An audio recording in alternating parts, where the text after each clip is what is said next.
Welcome to It Takes Two. I'm Blair. I'm Chris. And today we'll be talking about Love and Marriage Detroit Season 2, Episode 7. We are on the B side. We on the B of side. The Season 2 for Love and Marriage Detroit. Hopefully y'all remember what happened. I have a vague memory a little bit. I know I gave Kimberly a pink slip. Mm-hmm. That's all I really remember.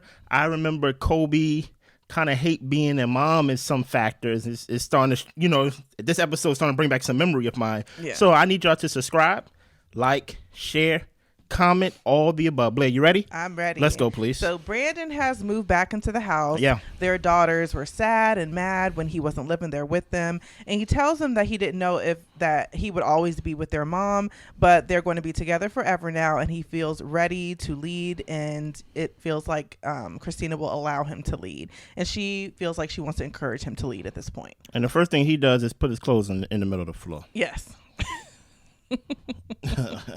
Yes. I mean, at the same time, was his mama washing his clothes? I mean, like, it just seems like. Remember, he was bringing the clothes to Christina, not even. That's in a hamper. True. That's true. Just handed it to her, right? And I'm like, I see one pair of underwear here, man. I know you wore underwear every day. I hope. Yeah. You get what I'm saying? How do you feel about Brandon and Christina? They seem to be on a good path now, so I hope that they can keep the momentum.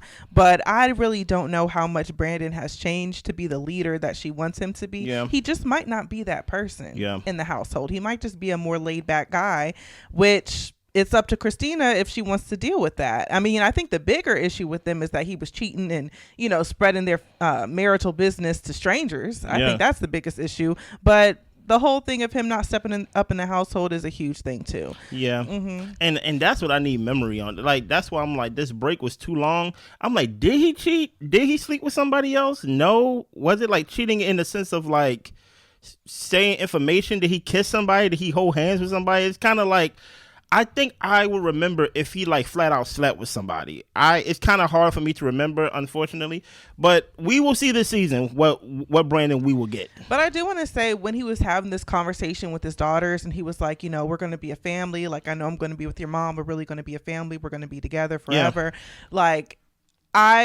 this might just be the nitpicky part of me, but I'm just like, your kids was always your kids. Were you still coming around and making time for them even though you were not with their mothers? You know what I'm saying? Like, it just kind of sounded like they missed you. You weren't around, but now that you're back with mom, like, we're all good now. Like, don't weaponize the kids. You get what I'm saying? Like, at the end of the day, don't use the kids to soften the blow and things of that nature, because at the end of the day, you are still their father.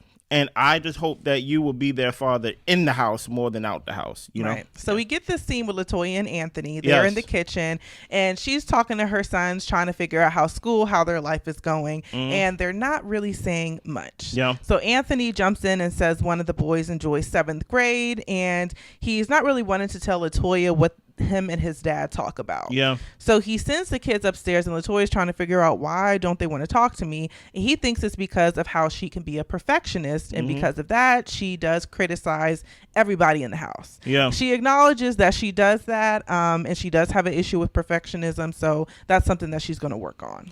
Do you want to go first or me? You go first. Just to give a little insight, me and Blair do not have children yet. Right. But God willing, if God allows it, we will have kids. And if we don't have kids, we'd be perfectly fine with that, too. You get what I'm saying? But I think at the end of the day, we are family planning eventually in the future. Right. Mm-hmm. So I'm speaking from an ignorant place because I'm not a father. Right. But I'm going to speak from a place of what I aspire to be. Right. If I am ever blessed with children by God and by you, Blair, I will not have my kids look at me as the favorite more than you, right? I will not have a type of relationship to where, they like to talk to me because you yell at them and they can't come to mommy. No. That's how things fall between the cracks and things of that nature, because I can't always be there. So if I'm not always there, do that mean the house on mute? Right. If I'm not there because I'm working or like whatever happens, if something happens to where like, whatever. So now the relationship with your mom is not there. Like, I don't know what or how their household is, and maybe it is perfectionism. I don't know. But Anthony, even though you had this conversation privately with your wife, not in front of the kids, I give you credit for that.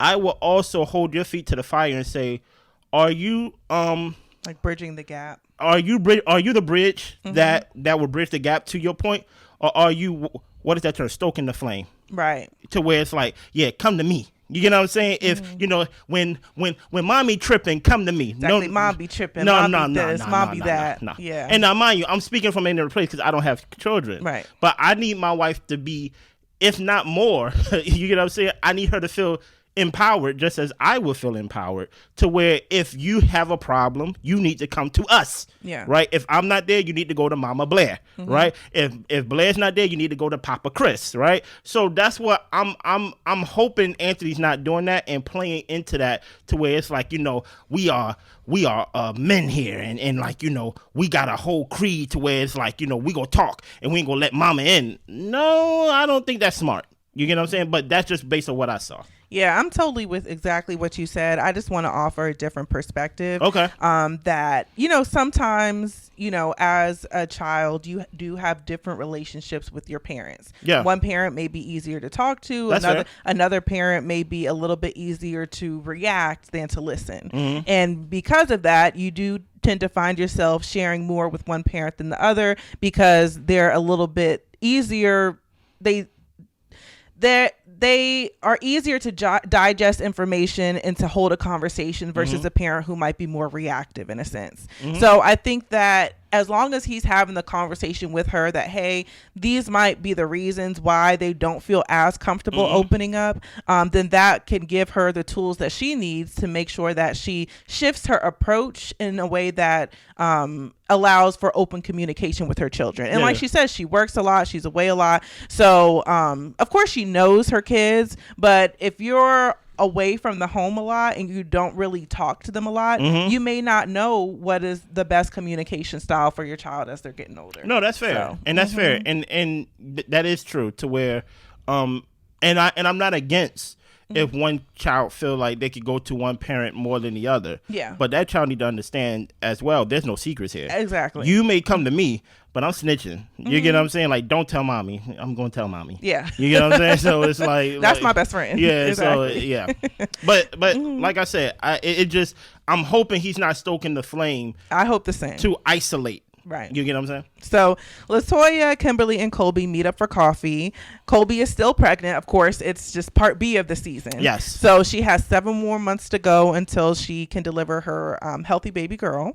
Russell and Kolby have agreed to get an au pair. And they share just a little bit of education about what the au pair does and how, like, it's pretty much you are housing, feeding, paying for the lifestyle of this person who's typically a foreigner who comes in and makes sure that the kids are taken care of, as well as all the household duties. That's fair. And it's like a live-in support system, which Kolby seems like she would prefer to go that route rather than like the typical nanny or babysitter. And Kimberly, she's talked about how she and Marcel, her husband, had talked about getting an au pair at one point, but she never really felt comfortable having a stranger living in their home. So moving on from that, Kimberly fills the ladies in on her one-on-one conversation with Christina. If y'all can jog back your memory, that conversation got hot to the point where she was throwing clothes at the ground. Yeah, it was weird. It was very weird. Yeah. So they have just agreed to disagree. They're going to be in the same social circles, so they'll have to see each other. Yeah, I'm gonna speak on the au pair. Au pair is what it's called. Yeah. In the last scene of this episode, I'm gonna draw a parallel. Again. Yeah, I'm gonna draw a parallel to when Kolby and Russell have their scene together. But when it comes to Christina and Kimberly, yeah, Kimberly, it's just best that y'all just don't talk. Yeah, it's just best that y'all just don't talk. That's all I have. Yeah, and moving on, Christina, Brandon, Bravo, and Lakeita, they go out just to eat, just to catch up, and they're talking about how, I guess, like, Christina's going to get back to performing, so she's going to go through some type of boot camp with Brandon, and he shares with them that he is indeed back home, and she says the house is a mess. She was able to implement structure, but he pretty much allows the kids to get in the kitchen and just to create all types of things.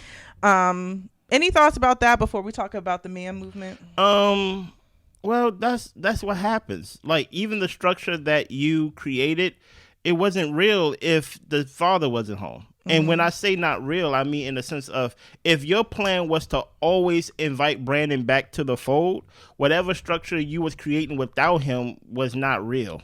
You get what I'm saying? So it's like, if the plan was to always, like, you know what, we just need to be separate right now, but you will be eventually back home, then I think you got to start over, right? I will hope that Brandon was domesticated or learned some type of house rules, learn how to wash his clothes and clean. But I think this is actually a opportunity. We have to look at these things as opportunities to communicate. Yeah. Right? Not so much to basically say, you're not doing. But now that we are basically a renewed couple, this is an opportunity to communicate. Hey, Brandon, how would you like our house to be? Because remember, she's trying to give him space to lead. Right. So you kind of got to manipulate the mind a little bit. A little jet. No, that's don't be the neck, right? There's nothing that supports that, right? But my thing is, you got to do Jedi mind tricks on him. Besides saying, this is how I like my house, you have to basically make him think it's his idea that he wants a clean house. Hey, Brandon, how do you see our house? Do you want our house to be clean? Do you want our house to basically be this? Okay, what are you going to do to contribute? You get what I'm saying? So I think she needs to look at this as an opportunity to communicate and to actually build real structure with Brandon back in the house. I think that was perfectly said, because I was absolutely going to be like, she need to tell him what they were doing and to get in line. No, they can't do that. But I'm sure he would not be receptive to that. You got to press reset. You get what I'm saying? Yeah, so I'm going to look at it as the opportunity for communication, for them to really set the tone for how they want their household to run. But it's just a little bit frustrating and irritating as soon as he comes in, he drops his clothes in the middle of the floor. Literally. It's feeling like not much growth has happened. No, but that's where the Jedi mind trick. Hey, Brandon, how do you picture our house to operate? You know what I'm saying? But the whole time, you in the shadows really be a puppet master, you know? So Brandon wasn't invited to the man's movement, and neither was Bravo. Apparently, Bravo found out on a flyer, and Brandon got invited, but he wasn't told that he could speak. Brandon says that Anthony, he just rolls this way, just leaving his boys out of his functions. And apparently, you know, when we were talking about Bravo's event, when it was the anniversary, Bravo's wife saw a different side of Kim. She was screaming at their event. Bravo told her to stop, and he pretty much had an issue with Marcel for not checking his wife. What are your thoughts? Yeah, I mean, number one, Anthony is man movement Anthony. Anthony is MMA. Yes. Anthony is an acquired taste. I'll put it that way. Oh yeah. He likes to argue with the women's. Okay. And he likes to poke at the men's, and he likes to try to be top dog. But if you ask me, Russell's top dog. And truth be told, I don't think Russell wants to be top dog. I don't think he does, but I think his character just oozes out of him as alpha male to me. But Anthony tries very hard to be. And it's very apparent. So anyway, Bravo, him being irritated with Marcel for not checking his wife, I think that's fair. I think that's fair to be irritated by that. I guess. You know, nothing to really have serious beef over, but if you're like annoyed by it and was just kind of like, y'all kind of came into my event and acted a fool and you didn't really say nothing to your wife about it, at least not in front of me, then I can understand Bravo being a little bit turned off by that. Yeah, and that's probably what I was going to say, in the sense of, if you're using me not checking my wife as a reason to have real beef with me, I'm going to tell you kick rocks. Yeah. I'll be like, you worry about your wife. You know, but if it's just something that you was irritated about, okay, cool, we can have a conversation about that. I will hope that Marcel, his name was Marcel. Yeah. I will hope that he would have offered an apology already for his wife, because Kimberly and the way Kimberly and Christina was going at each other, it was disruptive, it was immature, and it was total disrespect to their anniversary. Yeah. You get what I'm saying? So I would have thought that he did, but if he didn't, then it is what it is. But I think it's just a conversation, but not something to have real beef about, though. Yeah. So LaToya takes some time out with her boys to try to spend time with them and connect with them, which I thought was really sweet. And she actually got Bowling on Wheels to come to their home for them to do some bowling, you know, in their driveway. So it was like this big van that had bowling and lights and all different types of stuff. And it looked like a lot of fun. Yeah. And she's trying to tell the kids while they're walking up there, like, yeah, you guys say mom is the best. Mom is the best. And they say, well, dad gets a lot of stuff done. Okay. Well, they bowl. She ends up talking to them and tells them that she knows that she can be hard on them sometimes, but she cares about them. And when they grow up, they just want them to be really strong Black men, and she is here for them. So they hug and everything like that. And honestly, I think half of the issue probably was the cameras, if I'm being honest. Yeah. I think they're probably shy, don't really want to be on cameras. Uncomfortable. And, you know, maybe there is something there with needing to grow their connection with their mom as they're getting older, because it's different from having a little baby that you just have around and take care of to actually like getting to know your child as a person and an individual, so that way you guys do have some sort of a relationship. So I thought this was a really nice gesture. I did say to my husband while we were watching, if I'm gonna be honest, she couldn't take him to the bowling alley. She should have took him to the bowling alley. But this was still very cute. It was still very cute. Yeah, I think a lot of what they feel is on their age. I don't think they're at a mature age anyway to really know what mom and daddy fully do. Right. You get what I'm saying? So they just basically going to bond with who they see the most. And it's already in Anthony's favor because he's a man. You get what I'm saying? And they are boys. So, like, I think, you know, she shouldn't be too hard on herself. Now listen here. You can't buy their love now, right? You don't... Even the scales, don't tip it towards you. Don't say mom is the best. Just let them know mom love you too, and I just want to have a night with y'all. I just want to chill with y'all, and that's all. And I felt like it would have been cheaper and probably make more sense if they just would have went to the bowling alley. But you know, who knows? Yeah. So all the couples get together for dinner. Yes. Brandon and Bravo are wearing matching shirts. The waiter asks if anyone has food allergies, and Anthony says no nuts for Brandon. I hear you. He's already on 1,000. Anthony want to be Kevin Hart tonight. I see you, boy. So Bravo mentions how people were yelling at his event, and Kim apologizes for how she acted. She did apologize in the moment as well, but she's apologizing again. And Marcel says, you know, I wasn't arguing with anybody. Like, the problem was between Kim and Christina. Yeah. And Bravo was saying his issue was that he said stop, but everyone continued to argue. They ain't hear you. And Marcel asked, so if you had an issue, then why didn't you say anything? And Bravo was like, I said stop. Like, I didn't really know you like that, so if I don't feel you, I'm gonna keep it moving. I'm not going to basically harp on a situation or try to talk to you about it or whatever the case may be. And Marcel's like, well, you talking about it now? Clearly you got a problem. So Russell's point is now Bravo is technically upsetting the Thompsons dinner. But Kimberly, you know, continues to apologize, and Bravo asks if Marcel ever apologized, and he just goes ahead and says, you know what, man, I'm sorry. And here's the thing about it, right?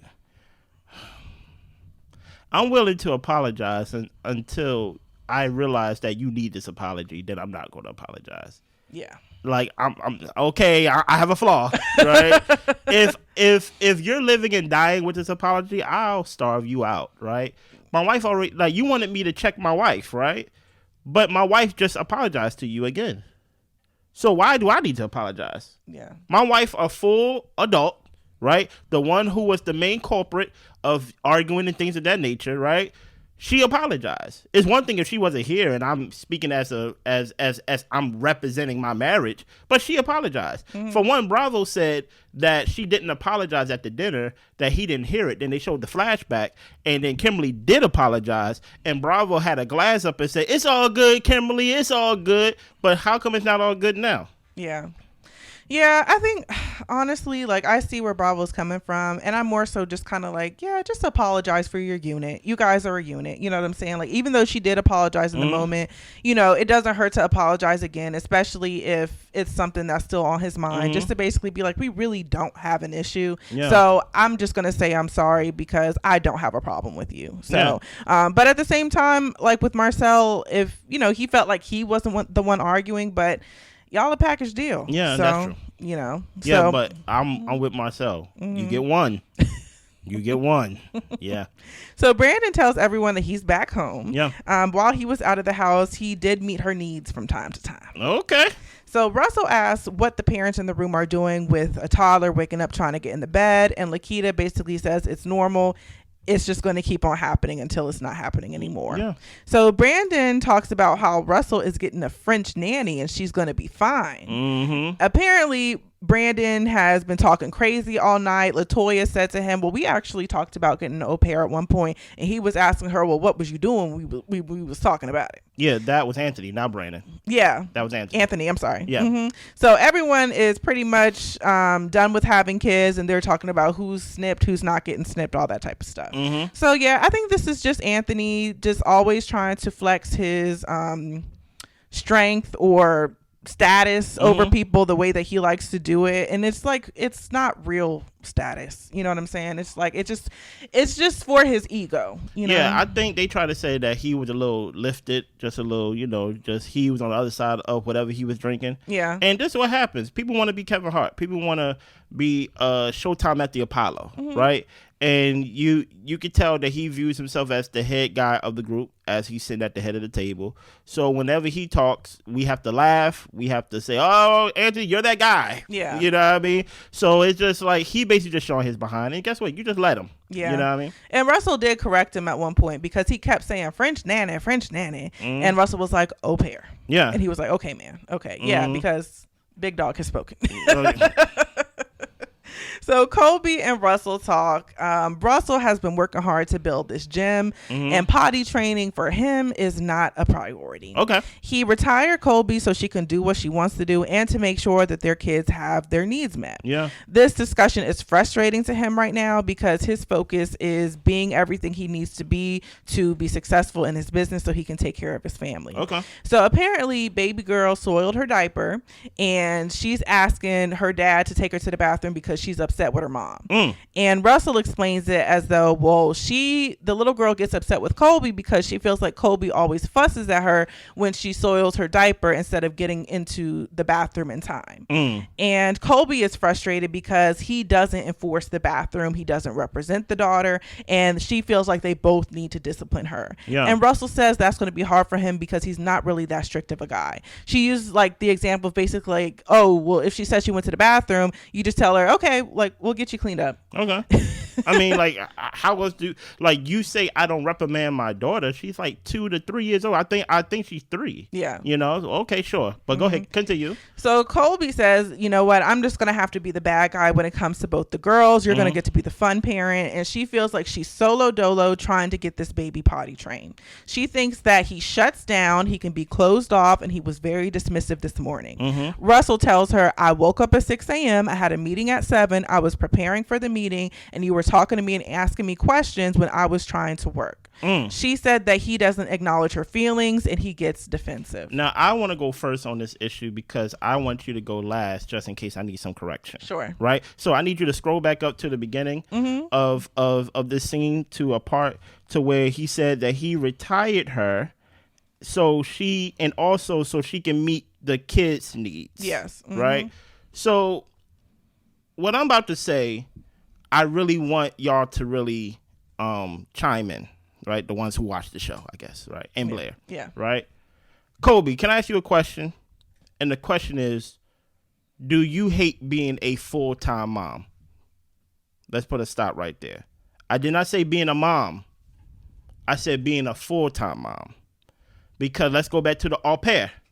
The au pair is there to relieve some of the full-timeness, yes, I made that up, of your duties as a mother, right? As a caretaker, as things like that. We go get the housewife later, right? But as someone that, hey, you go help with everything that needs to be done in the house, including the child, you're here to relieve some of the duties. So if you do not like being a full-time mom, then I need you to go on Indeed. I need you to go on ZipRecruiter. I need you to get a job. Because I can relieve the duty. I can take something out your hand, but I'm going to put something else in your hand, right? Now let's go to the housewife thing. I retired you, right? So what I did was I took literally the financial responsibility of basically our present, our future, and I put it all on my back as the man, right? So that makes you not retired in the sense to where you have mimosas every day. Yeah. Right? That don't make you retired to where you have nothing to do every day. You're exchanging working for somebody else to working for the family. Right? Am I making sense so far? Yeah, I'm with you. Right? Mm-hmm. So I don't want to be insensitive, but I think I have to be to prove my point. I don't care about potty training my kid if they're here with you all day. I'm sorry, as like the guy, right? I understand this is the first kid, right? And when it's the first kid, everything is new, right? And potty training, especially when it comes to genders or just kids by itself, some kids catch on to it easy, some kids don't, right? And I think everything is new to her, so it feels like a lot. Yeah. So I'm going to give her a little bail to get out of jail. And she's pregnant with hormones. Yes, right? But my thing is, you're a full-time mother because I took on the other burden of the financial responsibility for the house and the future of our family, right? So I would think that, hey, when it comes to the kids and how the house is run, that you can handle that, right? I can share the responsibility of potty training the kid, but my whole thing is they're home with you all day. So like what? So you want me to reprimand a kid because they don't know how to control their bowels? Like what does reprimanding a 3-year-old looks like to you? Dude, like I understand for potty training. Oh, exactly, right? Yeah. For not like touching something hot. Yes, or, doing something dangerous for potty training. But for potty training. Now I understand some kids. Now listen here, I have all together. I have 9 nieces and nephews. We do, right? We do. So all ages, right? So there are some kids that are strong-willed and they say, "I will not use the bathroom when you ask me to," right? Yes. But at the same time, right? These people that I'm talking about, they are not full-time mothers in the sense of they are retired and home all day. They have to potty train their kids after they've been at work, after they have to take care of the house and do all these things. You don't have to do all of that. You just have to raise your kid. Yeah. And that's where I'm lost as a guy coming from a perspective that can be a little, I may have some blind spots. That's why I wanted to go first. So to leave some room for correction for me. Is it wrong for me, Blair, to expect that I take away the financial burden of the family on your back and put it on my back solely? And I'm just asking you or telling you the priority of me potty training the kids, that's not really the top of my priority list. Am I wrong for saying that out loud? I don't think you're wrong, but I also want to admit that I may have some blind spots because I'm not a parent. Okay. And, people who are parents love to say that if you're not a parent, then you don't know what you're talking about. Yeah. So you might be right, but I'm still going to talk. Your badge of honor. You're right. But I think really when they were having this conversation, I felt like it was like 2 conversations going on at once. Okay. I felt like one of the main conversation is basically like, okay, what are our roles and duties when it comes to parenting in the household? And I feel like Russell has clearly defined his role and Kolby's role as far as I'm making the money, you're taking care of the household. And it seems like Kolby, you're complaining, you need more support, this is what you need. But because I can't be in the home more, our solution is an au pair. Right? And so to me, that should alleviate some of the burden and the stress for her. But it seems like she still wants her husband to pick up some of the slack in the home. But I think that she isn't really solidifying what the roles are in her mind when it comes to the household responsibilities. And then I think another thing is that she needs a little bit of not going to say affection, but she needs acknowledgement in her feelings. Okay. And I think that guys sometimes can be so focused on the actual problem and the solution of basically like, okay, you need support, we're getting an au pair.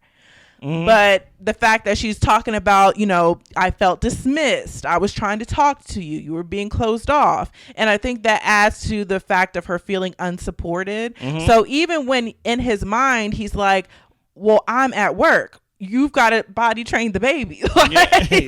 Like, why are we having this conversation? And I understand his frustration because I do see that it is frustrating for his side as well, but I do think that he could do better at acknowledging that she's having a tough time. Yes. You know, and sometimes all that is a hug or an evening to where like we can cuddle up in the bed and watch a movie. You know what I'm saying? Just something to acknowledge her and let her know that you see what she's going through and you appreciate it. Yeah. You know, and I think that he does appreciate it, but I think that sometimes it can be too much on his shoulders, trying to wake up at 6 a.m., do all that he needs to do, and then hear her complaining, you know? And I think that he can do better at acknowledging her feelings, but I think that Kolby really has to get a grip on what their roles and responsibilities are in their family and what works for them. And if it doesn't work for her, that her husband is, you know, providing and doing all this type of stuff, then you might need to pick up a part-time something so that way he can be home more. No, not part-time. I know you say full-time. Oh, yeah. But I know she has her social media business and this is what she's doing, but she's able to work at her own pace, which you would think she would be able to pace it out in a way that she can manage. To respond to that, Russell don't acknowledge that business or whatever social media thing you say. Because Russell said, I retired you. Yeah. Right? So whatever you have social media thing, Russell didn't see that as a real source of income that contributes to the house. Right. So when he said, I retired you, he means like your responsibility of money contributing to the house, you having a job, you don't have a job. Yeah, you can do whatever you want and whatever money you make, you know, that's your spending money pretty much, so to speak. So I guess just to kind of wrap it up, like I do feel like she is fair in her feelings. Like I understand she can be frustrated with the fact that her husband isn't showing up in the way that she would like, but you guys can't always show up in the perfect way of we're both in this thing together. Sometimes you're covering bases 1 and 2 while I'm covering bases 3 and 4 until we can get a handle on things. Yeah. So I think that's just kind of how I see it. I already know we go deep dive this week, but I want to ask the question. Oh, basically, I'm gonna tell you what I would do. I will say, well, I don't think you're cut out to be with the kid all day. I think that drains you in ways that, like, you just can't control. Like you just can't stand being with a child, taking care of a child all day, because now the baby know you fussing at them and stuff like that. And at the same time, even though you want me to reprimand my child for not being potty trained or doing the wrong thing, like, obviously the kid who is 3 years old is picking up on your energy. Yeah. So we don't need you taking care of the kid all day. So I need you to get a job. Like, because I'm willing to share the burden of the household, because it's one thing to feel like, you know what, if you do your part, then I can fully focus on my part. Yeah. But you're not doing your part to its full capacity. So now I got to give you a real excuse of why you can't do your part. So now I know I have to show up. Because if you give me this illusion that you're doing your part and then I'm getting yelled at to where Russ is in, like, I know you're not serious. Yeah. Because he's like, I retired you. Yeah. Like, this is the deal we made. Like, you may get an allowance, you have access to the money, and you're not working. You're not working for a guy. You're working. You live in support. You're working for the family. Like, what's the problem? So what I'm gonna do is you are gonna have equal support. Your time is gonna be divvied between your job and your kids. To where, guess what? You don't have to be around them all day. You don't have to yell at them all day and things of that nature. You get a job to solely support them in daycare. You get what I'm saying? So when you come home and you're tired from working all day and I'm tired from working all day, guess what? We both can lean on each other, because guess what? I don't have it in my head that you was home all day and you got everything handled. Yeah. That's what I would do. And then all of a sudden, Blair crying more. I don't want to go back to work. It's just like, well, I don't want to hear about this. Yeah. You get what I'm saying? We will talk about this more. Let us know what you think. Am I tripping? Am I a man? You get what I'm saying? Who's basically valuing the finances too much over the wife or the mother's feelings? Because I do think there is room for nuance, to where he said, like, basically, what was the line it was? It was something about, oh my goodness, I'm gonna find it for y'all. Hold on, give me 1 second. He said that he retired Kolby, so he retired Kolby so she can do what's needed for the house, and so she can take care of the needs of the kids. Yes. But she have needs too. Yeah. And that's the nuance right there. When you retire someone, in my opinion, especially your wife and the mother of your kids, I hope he's not doing it solely so he knows, like, okay, she's taking care of the kids. She still got to have her needs met as well in the marriage. Yeah. And I was interested in what you were saying. You said you were going to tie in the au pair I conversation did. at the end. Oh, okay. Yeah, I did. All right. And that's all I got. Okay, so you wasn't listening to the au pair part. I need you to subscribe, like, share, comment, all the above. We be back with more of this. Bye.